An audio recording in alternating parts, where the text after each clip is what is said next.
Okay, so I'm here with James from Try Harder, and we wanted to spend just a few minutes looking at a simple exercise to help develop scapular stability, shoulder stability. Now, so often when working with triathletes, when working with cyclists, this is something that gets overlooked and something which can really dictate their ability to transfer force from top half to bottom half and bottom half to top half.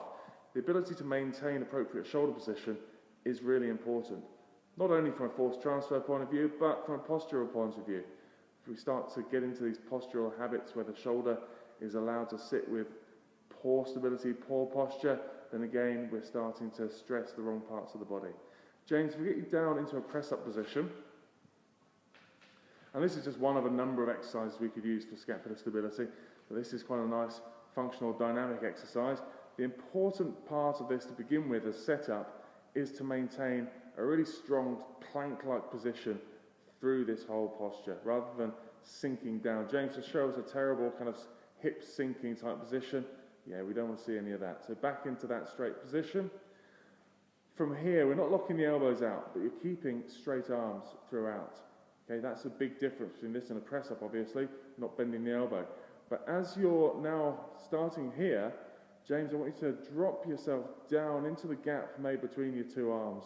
So you're dropping your chest down, and you should be able to see, stay there James, we should be able to see how, as he's dropping down, just through here, we're beginning to see the scapula start to lift off his back. Now from there, I want James to push yourself up, so you're humping your back right up, your upper back right up between those shoulder blades.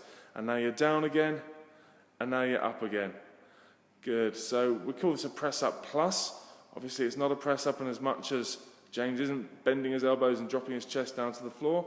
What we're really doing is working those scapula around, those shoulder blades around the rib cage. So as James is dropping his rib cage down, the shoulder blades are essentially, in relative terms, moving around the rib cage.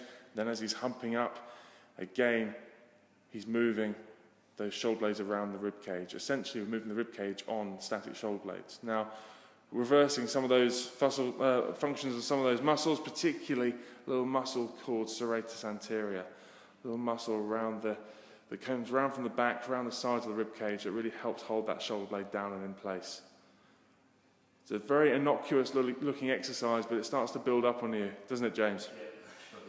Yeah. Relax there, mate, that's fine. Good, give this a go, see how you get on. Cheers.